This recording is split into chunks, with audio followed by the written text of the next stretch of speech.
All right, I'm about to go live. Huh? I just want you to know.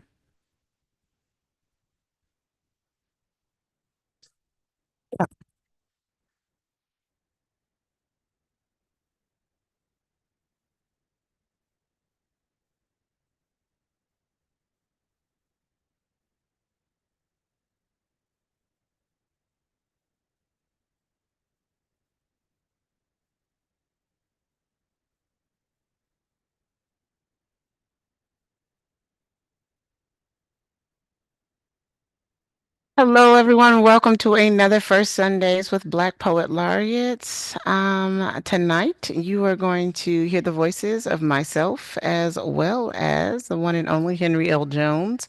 We are waiting on him to come on in here. We're just going to have a little conversation tonight. So, welcome, welcome, all who are watching. Please. Uh,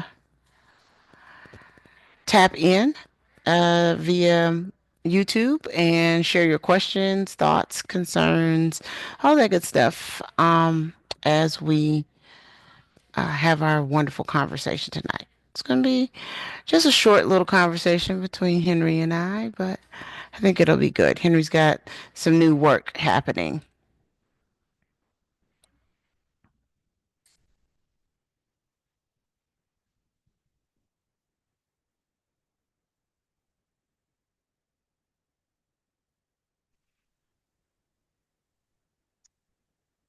Okay. Hey, Hello, welcome in, hello. welcome in. All right. So glad to see you again. Thank Good to you see for you as well, my friend. Read joining sunshine. me. Um, we were supposed to have Miss Asia, but I think she said she had something else that she had to get done Right. today, like another performance. So, just you and I. So, how are things going with you? Pretty good, pretty good. And busy, which is always a good thing to be, you know. Don't Hmm. complain about being busy. I was told years ago, so I don't. I just pass out and wake up and keep going. How are things I going know with that's how you? everything's going really well. Really well. I'm working on a PhD, Hmm. and so that takes a bit of time, and still Okay. just working and getting ready to publish another piece of work here soon. So, Wow. Okay. PhD, that's heavy.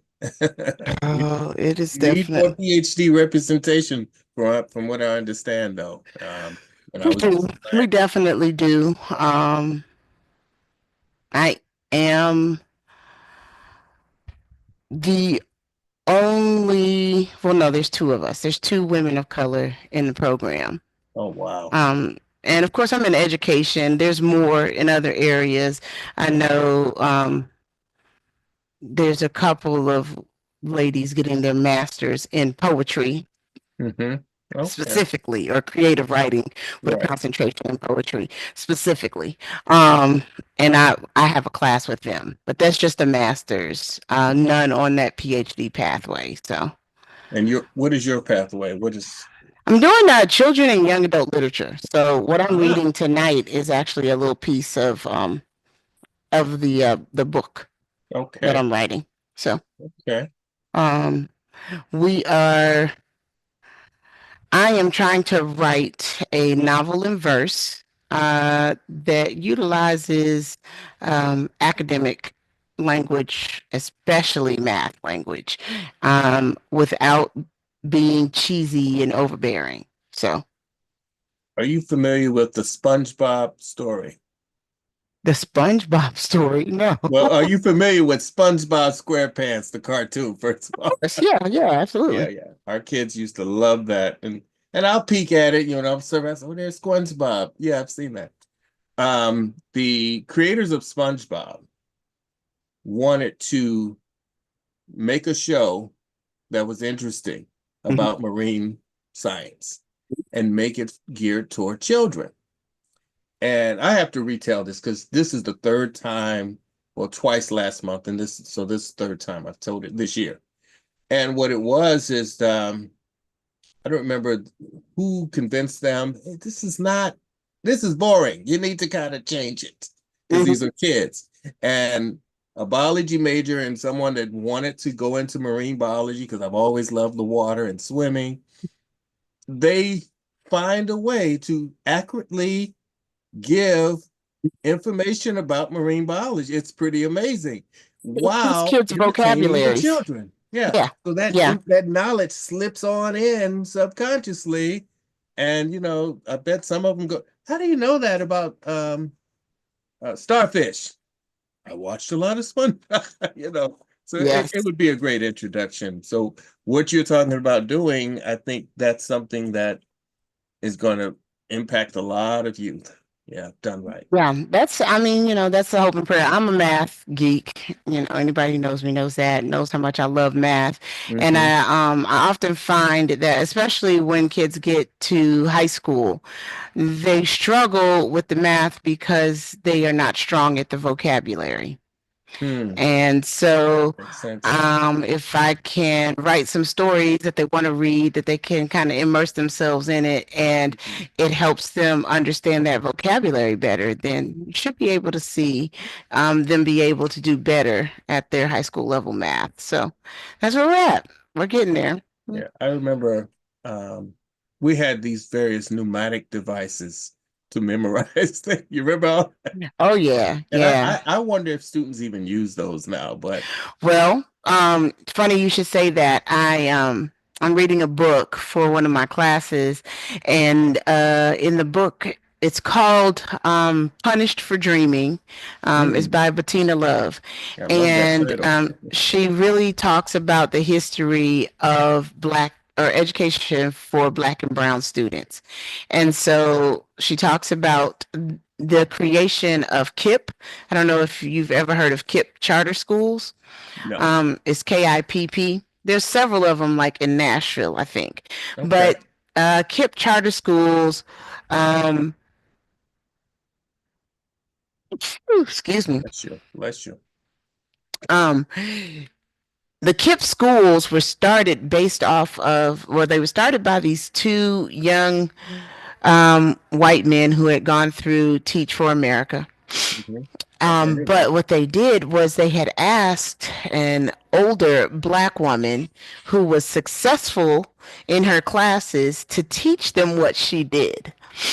And Mm, so she, being a mentor to them, she would come up with these raps and songs and everything. That's how she kept her kids engaged at a an urban school.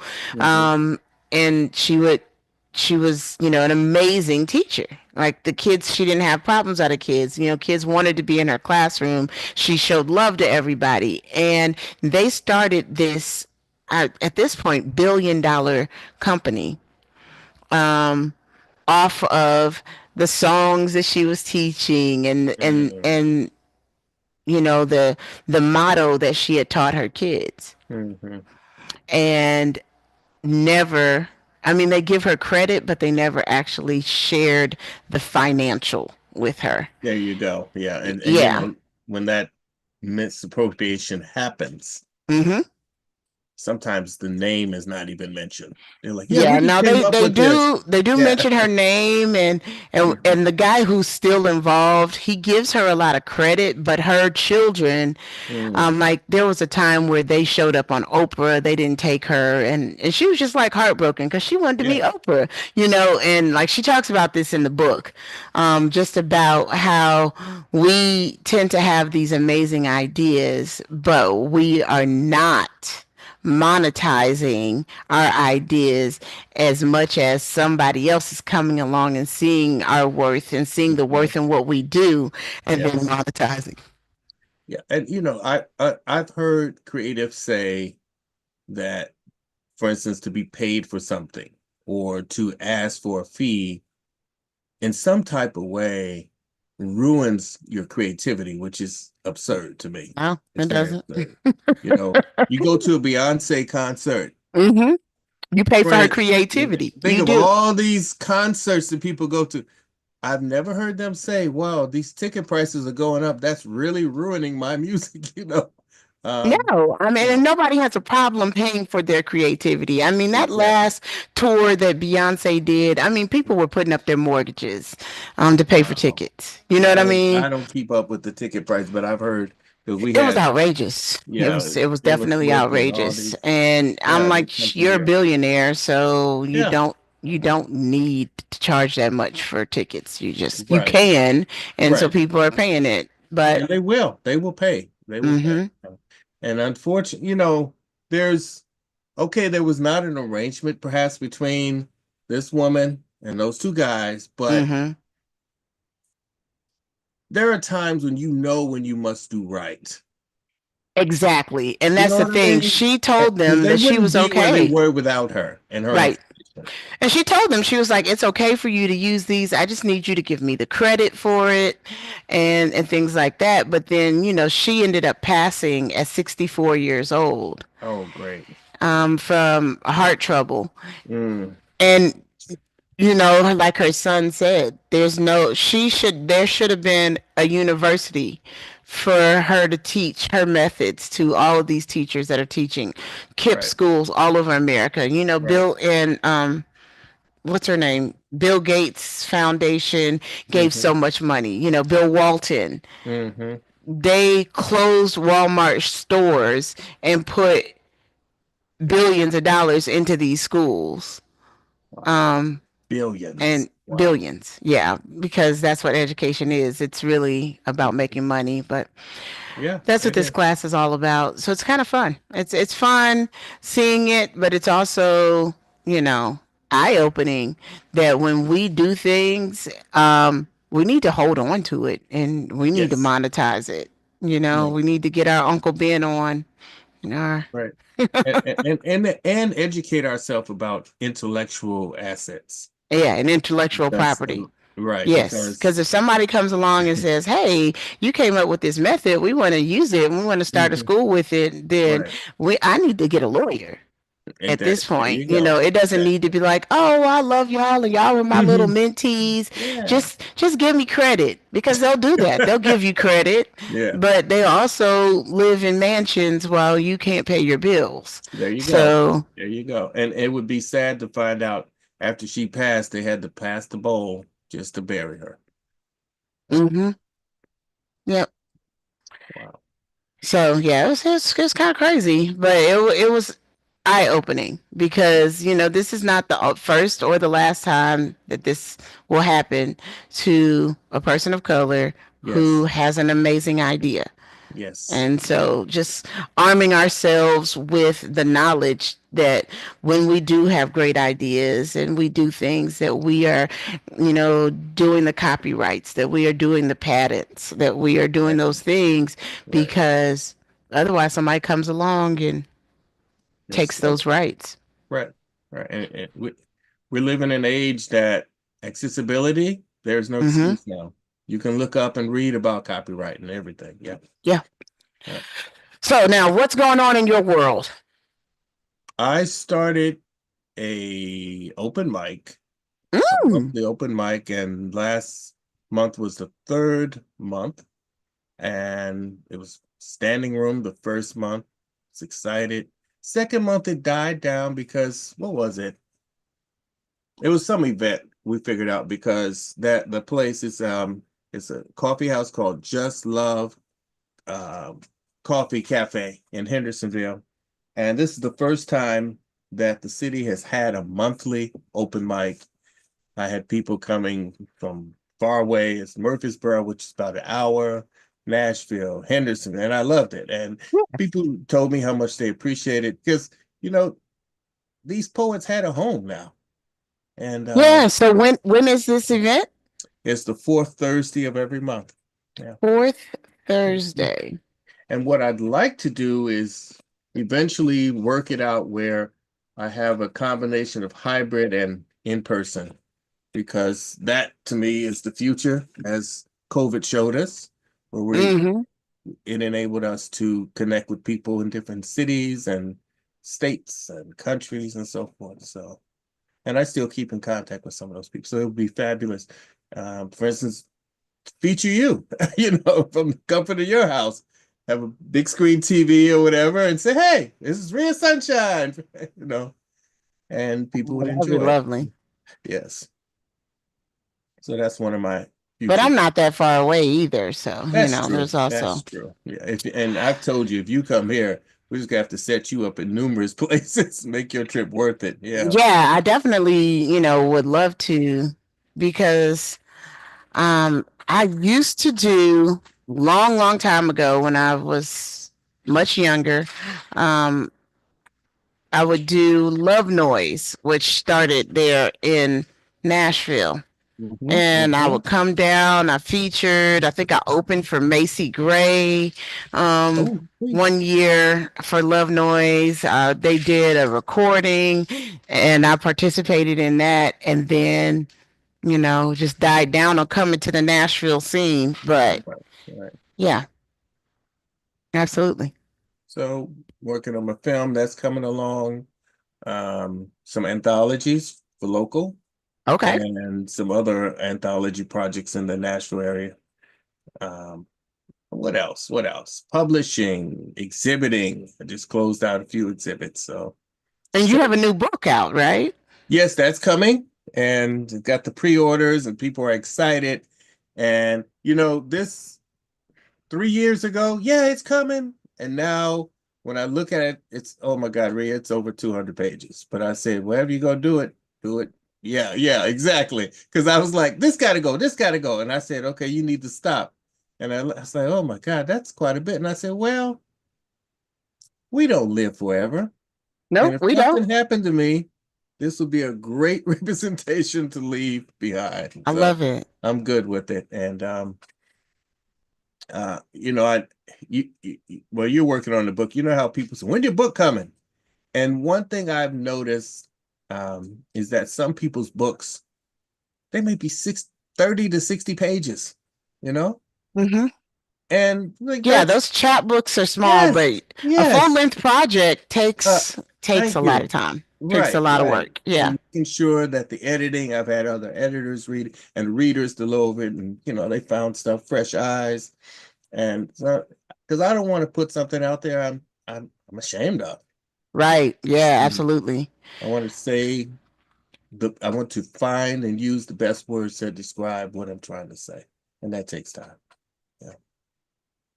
Yeah. What did you Yeah. just say to me?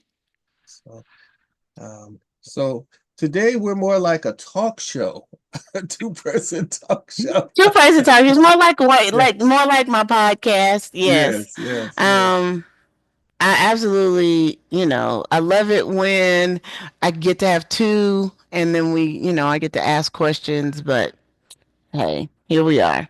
Yeah, yeah. That's something that I'm going to bring back. Our last month, my feature had to cancel because of death in the family. And Okay. I still, of course, had the open mic, but what I did in the time slot where the feature would have read and shared, I did a community poem with the people Hmm. there. And we had pretty good turnout too. And they loved it because some had never done, well, most of them actually, where we created a subject and then the one person wrote a verse and then the other person wrote off that verse. And oh my God, we wrote two beautiful poems. And they were That just sounds just awesome. yeah. And I've done that live. I'll have to send you the video at one art exhibit where we had poetry during this event. And we stood in a circle and I didn't know that someone was videotaping it, but I'm glad they did because I was just in the moment and we're laughing at everything. And someone was there and videotaped the entire poem creation. And I was like, oh my God, Ooh. yeah. But That's awesome. Because we do things like that like sometimes at some of my workshops where we just mm-hmm, everybody writes and then they pick their favorite line and then yes, we all just say them and it ends up being this beautiful piece that right. we've created all together. And That's awesome that you have video footage of it though. yeah, and educationally, because I told everyone, I said the way this works, the best way, you have to listen to the previous verse Hmm. because you're not just anything off the top of your head. It's connected, Yeah, and you they gotta did it so find the well. connection. And the imagery and everything works so well. And That's awesome. I've done that at workshops, and kids, they love it too. And I think you're teaching them to listen, Mm. and that's the key. Yeah. So now, can we hear some of the poems that are in the book? Yes, you can. Yes, you can. I will, because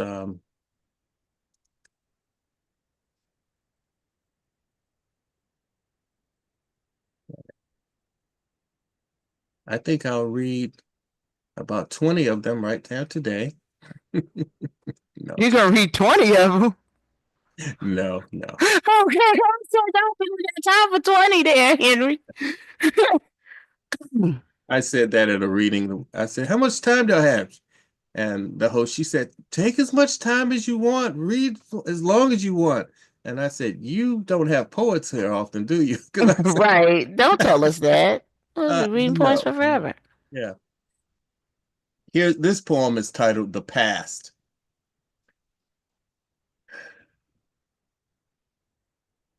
Mirroring to the past, wanting our freedom, living as human beings, screaming about the past, hearing their echoes reaching into our heads, fighting with the past, seeking solutions still, longing to know justice, tearing up our past, watching torn pages drifting like autumn leaves, looking into the past, wiping layered dirt away, hiding our shameful lies, paving onto the path, marching to find ourselves, refusing to be beasts, laughing about the past, finding those needed moments, releasing sorrow and pains together, reaching into the past, finding the strength within us, clinging to the dream. This next one is titled The Little Death.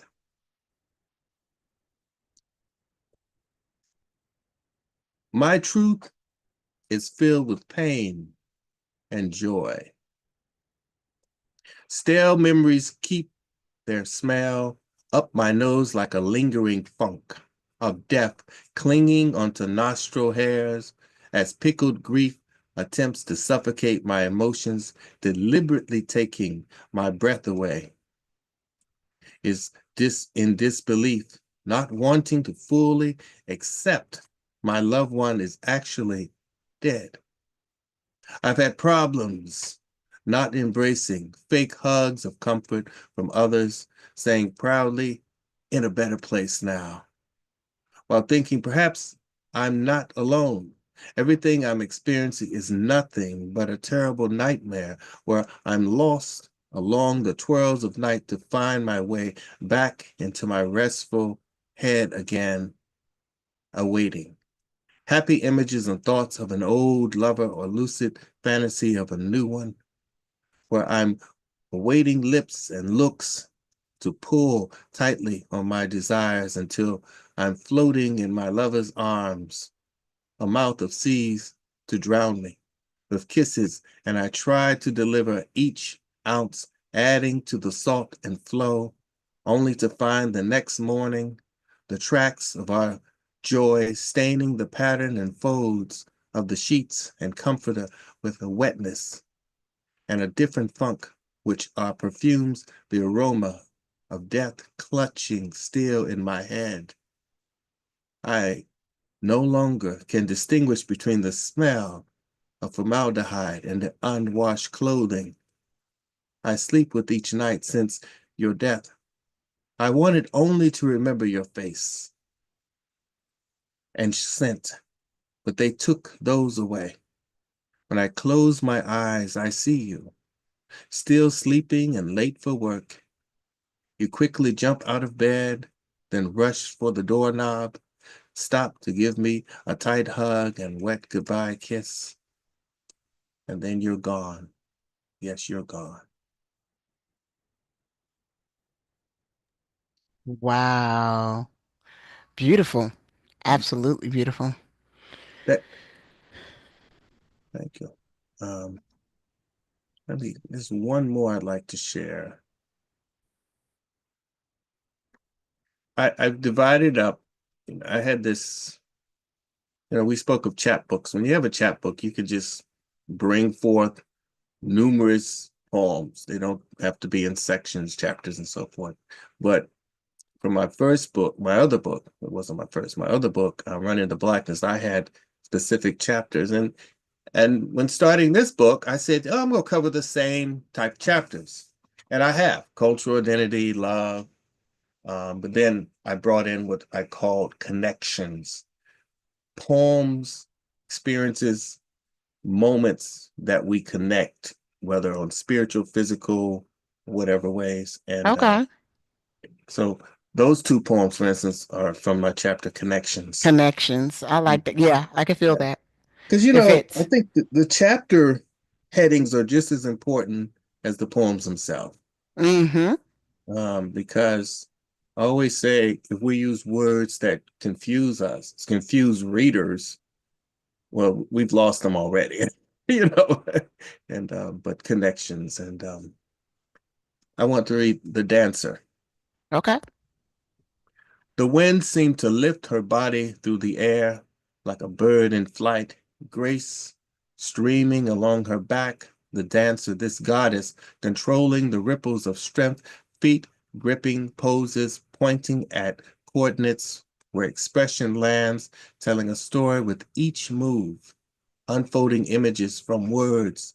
We see and feel the parting meaning as even her eyes direct those stares of mixed sorrow and joy where tears drip from her face, blending from with the storm of sweet sweat along her cheeks as she ends with the final pose, holding a silence which embraces each moment of grace, strength, and beauty, where we felt every step of the dancer who gently landed, awaiting our response with her wings folded down. That's beautiful. Thank you. I love the part where you talked about the sweat on her cheek. Um, Yes, that just was a beautiful picture. thank you. Yeah. Huh. Okay. So let me hear some of you. Well, Start I'm with a little that. I'm a little torn because I'm in a poetry class right now Hmm. with Cornelius Edie. And every week we are writing new poems. Okay. And what I have taken to doing is taking a lot of my spoken word poems that I have performed for years and bringing them down to being a one page like form poem. Okay. And so we're supposed to be making this chapbook, and so I decided that that's what my chapbook is going to be. Instead of normally I talk about going from the page to the stage. Hmm. Instead, it's going to be from the stage to the page, and taking what I would normally perform on stage and bringing it down to just the crust of the poem and seeing if when you read it in this one page if you still get everything that I wanted to say. So I've read several of these before, but I'm going to read the new versions of them. Okay. Um and we'll see how that goes. No, we'll see. It's been an interesting journey just for me because yeah. So one of the poems that I am probably most famous for. And one of the first poems that I ever slammed is called My Soul Cries Out. And it's a poem that I do a lot of singing in, and I talk about a lot of the things that are important to me. And to me, the piece is timeless. It shouldn't be, but it is. And so, if you've ever heard My Soul Cries Out, then this is the new version or the page version rather. And if you want to hear the performance version, you can listen to it on Spotify or on YouTube Okay. if you look it up. So here it goes. My soul cries out. My soul cries out because a judge imprisoned a black boy for the rest of his life. Body, soul, mind, another system win. My soul cries out because I have sisters that believe they are pretty based on what they see in the mirror, not understanding true beauty is below the surface, fighting to be seen for more. My soul cries out because my brothers worry so much about getting ahead they have neglected their spirits, trapped themselves in a race for clout. My soul cries out because parents have ceased to raise their seeds, allowed YouTube and television to replace their ability to pour excellence into the vessels they birthed.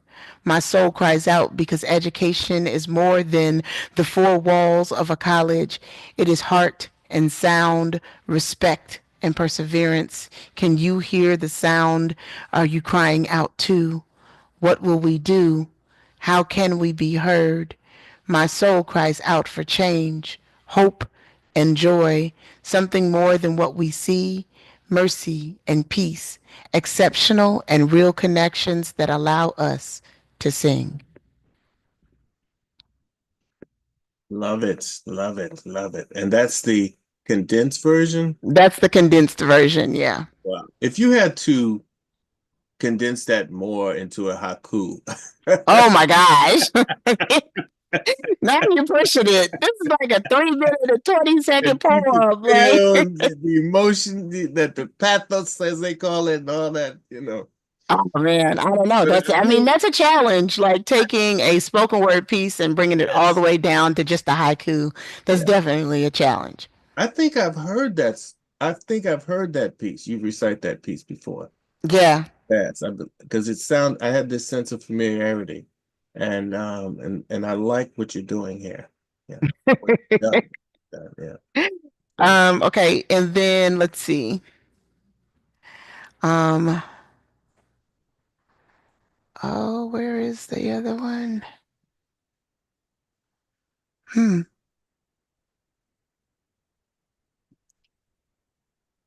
Oh, okay. So I had done a longer version of this piece as well, and it's called Medicine, about the laughter of my sons. And I know I've read this one before on our first Sunday, so it's called Medicine. Merry heart like medicine. I love to laugh, so I should be able to battle these moments of fatigue, headaches, cramping muscles, the totality of autoimmune disease, yet the laughter is not a superpower. I enjoy it as it bubbles in my spirit, washing away tears or bringing them. A smile that becomes active like volcano erupts from my gut to bring cleansing grace. I hear them laughing upstairs, question their audacity to be so free. Even when life has tried to shut them up, they laugh on purpose, politely tell those that seek to quiet their black boy joy that they will not silence expressions of joy catapulting from young lungs. I have led by example, teaching them freedom of self-expression and the power to heal found in their laugh. Yeah, I love that one. And yes, I've heard that and love hearing it again. Laughter Yeah, is something you know, they're going to be hard times, but if you can laugh at them, yeah, you can overcome so much. And that's all we have, moments of joy. yeah, yeah, absolutely. And so that one was a little harder just Hmm. because there's so much. And even when we talked about it in class, they were like, well, then you should do like medicine revisited and, tell more of the story in that Hmm. poem. Yeah. Let's see, I got one more. And this one isn't a shortened poem. It's really, it came from a prompt. Um, and the prompt, it was, let's see. It was to take a line from another poet, and the line was, "Don't take my sweet for weak." Ooh. And so we had read this poet, and it was one of her lines, and so we were supposed to create a new poem based on that. And I actually really like this. I'd never done this before. I don't really write dark poems, but this one kind of took a dark turn. So here we go. The dark side of sweet. For years she served hand and foot, cooked and cleaned, silently, sweetly accepting his lack of appreciation, learning to keep silent while rage boiled inside, lava waiting to erupt. Yet she said nothing. Each time he abused her love, took what he wanted without wondering if she consented, until the day it all changed. The plate was broken at his feet. A simple mistake, but today he felt stronger and more in control.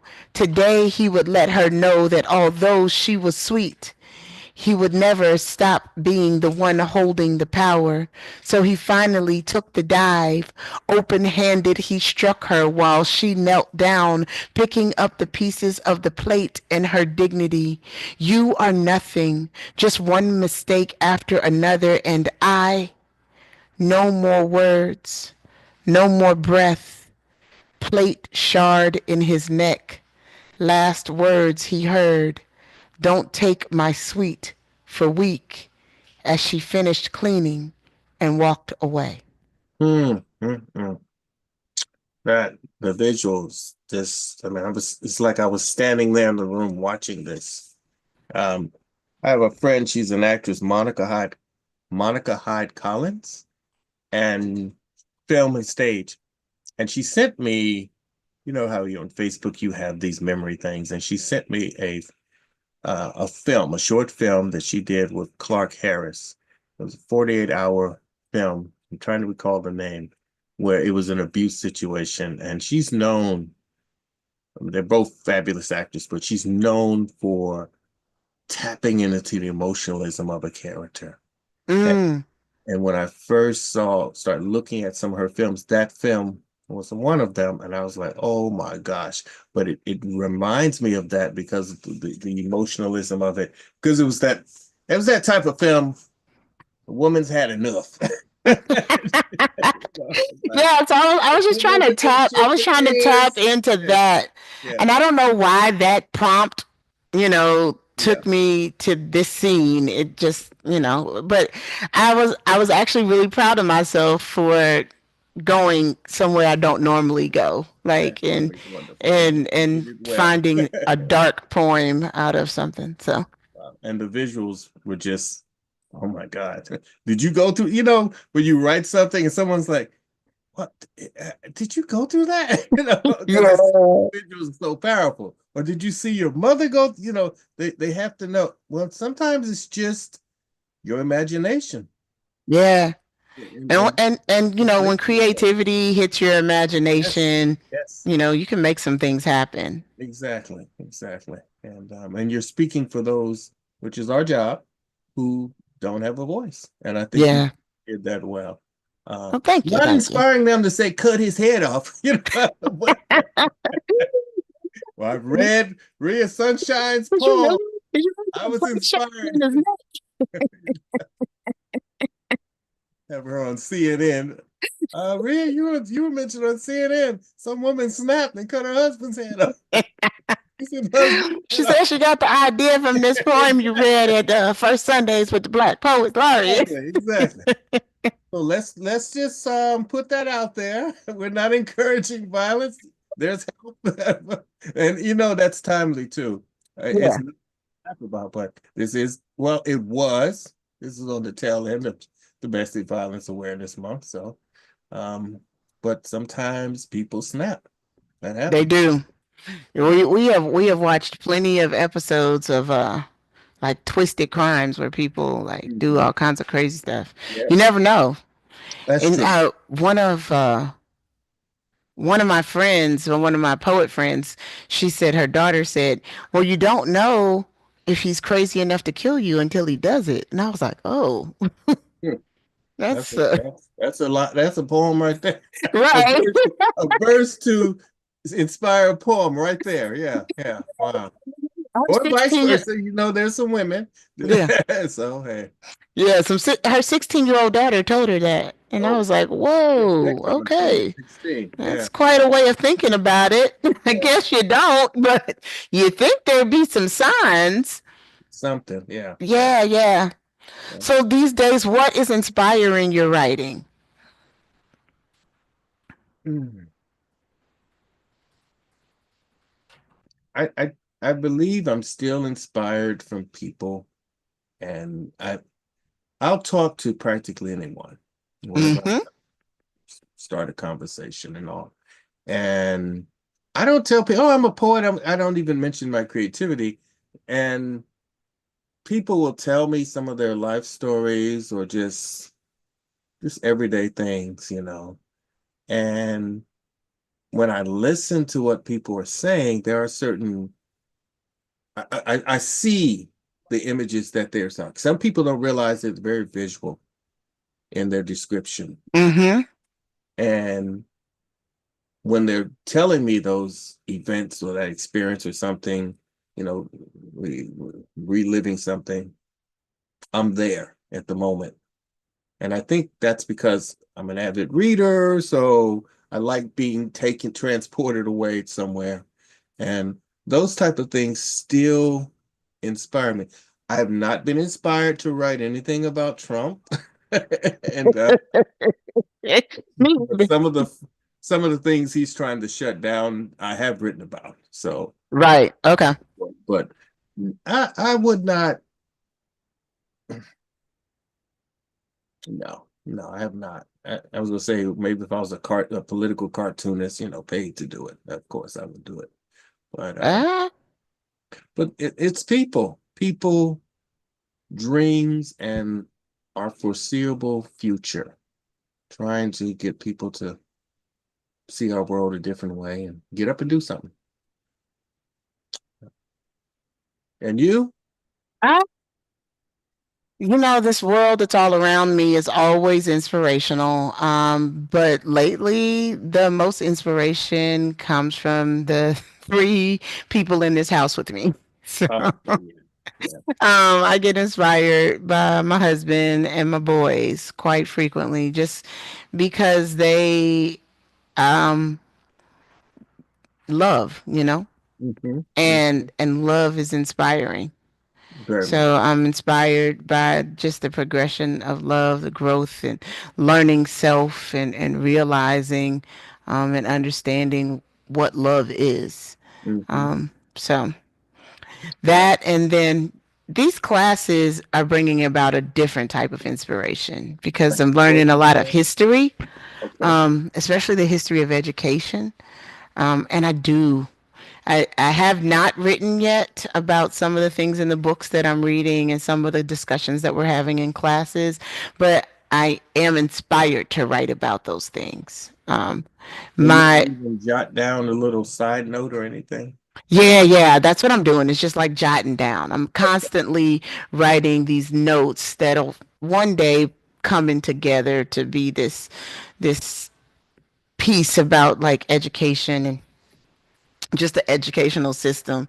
Um, it's just it's a new point of view for me. I've gone through every level of education and every type of education. So even in class, I have this unique perspective because I've been in everything. So I grew up and my mom always kept me in private schools. Mhm. She had the idea that white people are going to educate their children. So I'm going to send you to their school because then they have to educate you too. And so there was a short stint where I went to an all black private school, which was amazing just because it was just like being at an HBCU. It is an HBCU, but they also have an academy, which is K Oh, through 12. okay. And so that was awesome because we were challenged to read nothing but black authors. Like it was like being in a mecca and you were expected to be great because that's what black people do. They're great.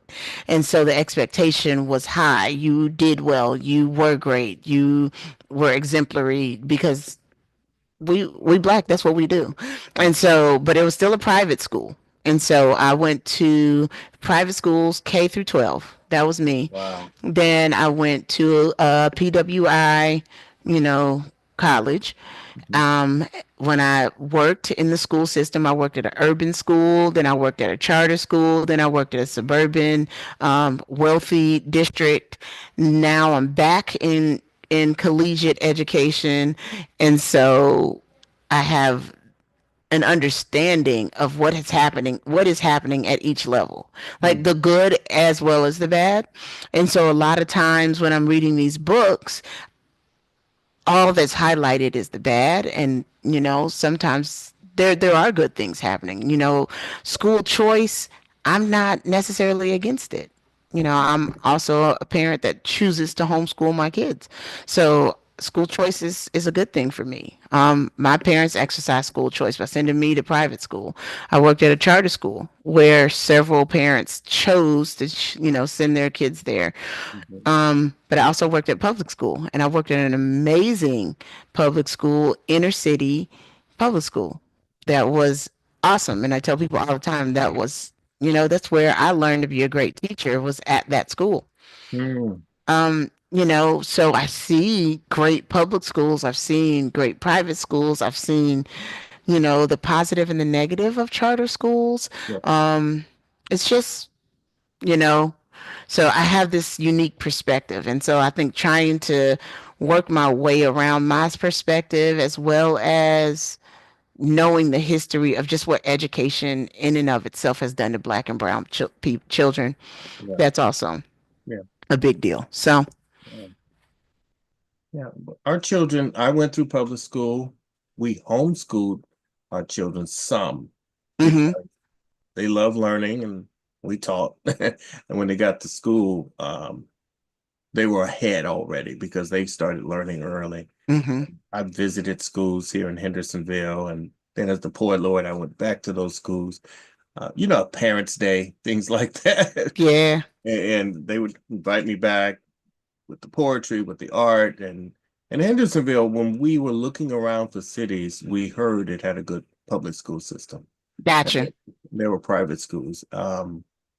And our children were well educated, but hmm I think there's, you have to educate Black and brown people. We have to educate our children for At home. information that they will not obtain. Right, not in a school. We have to Yes, give yes. them that at I was home. just going to say that. Yes, and Yeah.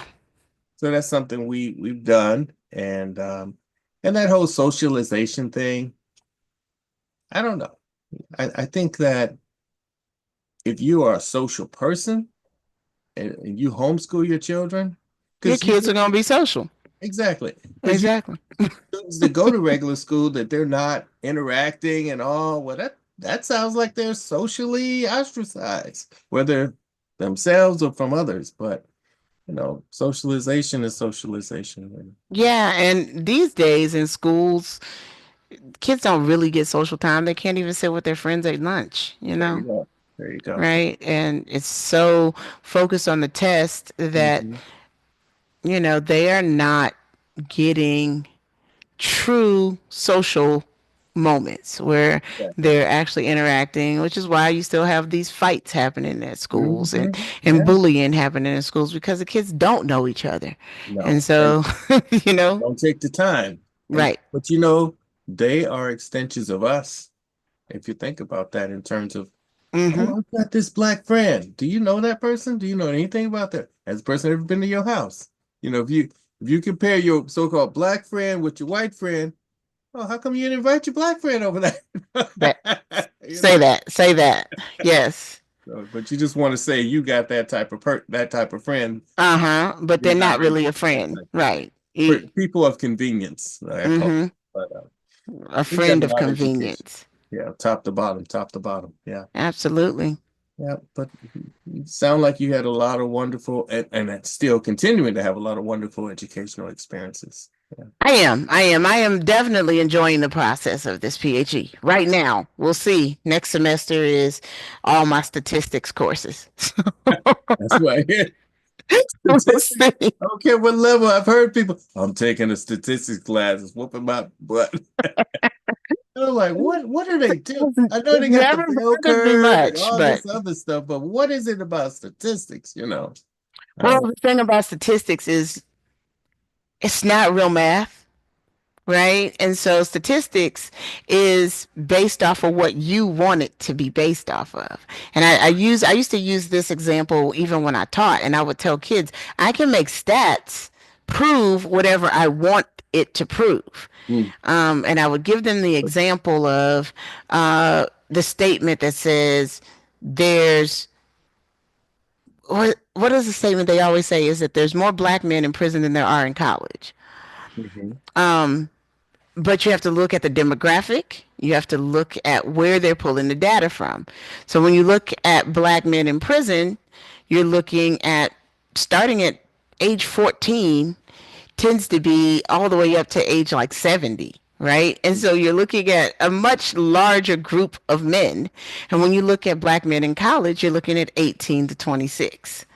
mm, Well, yes, the stats are I see going to what you're say saying. Yes, this. yes, right. But, I you got know, the truth of the matter is when you can make stats do whatever you want them to do. you. Yeah, But I go into statistics knowing that. So that's also the good thing. But I'm doing qualitative and quantitative. So quantitative is numbers, qualitative is more interviews, talking to people and pulling data that way. So we'll see. It'll be fun. okay. I'll figure it out, I'm sure.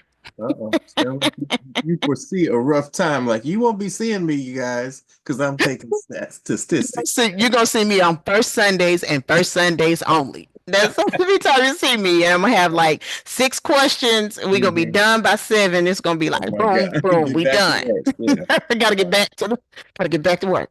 Get Yeah. back to work. So, but Wow. no, it's going really, really well. It's going Good. really well. Like I said, I'm getting new poems. I hadn't just written new poems in a long time, so the poetry class is really helping me kind of dive into a new side of my creativity.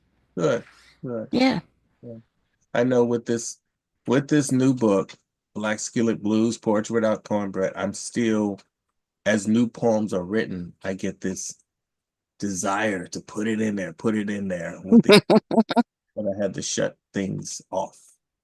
Yeah, eventually. Yes, yes. So they're slipping into another book for the future. So yeah. Yeah, I mean, I know that for quite a few Sundays we had Samuel Rain Mhm. on, and he's like put out 50 books in 10 years or something Yeah. like that. Like it's ridiculous. Like I know somebody like that. I'm his like, production level. I'm like, yeah, oh man, I right. hats off. I there's no Well, way. see, the other thing to that is this, because I know three poets right now. They kick these books out, but they don't market them. They really don't market them. It's like Gotcha. I created, but when you create a book, you publish a book, whether you self-publish or a traditional publisher, you got to take time to get it out there. Yeah, you do. And whether especially online now, back in the day, you did a lot of footwork.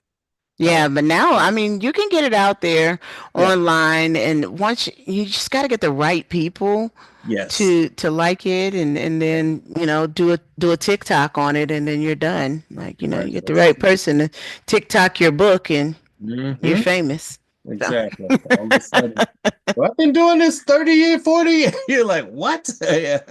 yeah, yeah. So I was like, I don't know that I'll ever have 50 books out, but I know that You I could, will. you could. Who The people knows? I'm thinking about, their books are 30 pages. Yeah, these are I mean, think about that. they're little Because when people chapbooks. hear a Yeah. book, they don't think about the number of pages. They just like, got another book. Wow, that's fabulous. Yeah, and I mean I'm working on this novel now, so Yeah, see? it's gonna be a while. Yeah, because a novel has to be a minimum of so many pages. Yeah. So it's not like, well, if you had a staff of people like certain novelists out there, you could have several novels going. Oh, no, no, rewrite that. But they're doing the typing and everything for you. And Yeah. but and then comes along and one of your novels is made into a movie, boom. You're done. More You don't writing. have to write no more. There you go. Exactly. Or That's what we want. That's what we're looking for. yeah, So exactly. Yeah. Well, Henry, it is always good to talk to you. And I hope that everyone that has an opportunity to watch this enjoys it. I know we had a few people online, Yes. but no questions. So thank you all for watching, whether you're watching now or you watch later. We appreciate you. And we'll be back on December. Look, let me not flub the date. I'm gonna tell you exactly what the right date is. We'll be back on December 1st. Very first day of December is the first Sunday. Okay. So December 1st, we'll be back with two dynamic poets and two dynamic poet laureates, not just poets. These are Black poet laureates, so they're making history. Right. Um, and I just appreciate you, Henry, president of our organization, and uh, still like leading the way. So we thank I you. want to talk to you offline about this fabulous idea that I have that I think you'll like. I just no spoilers because I Okay. dreamed this and I was like, oh my God,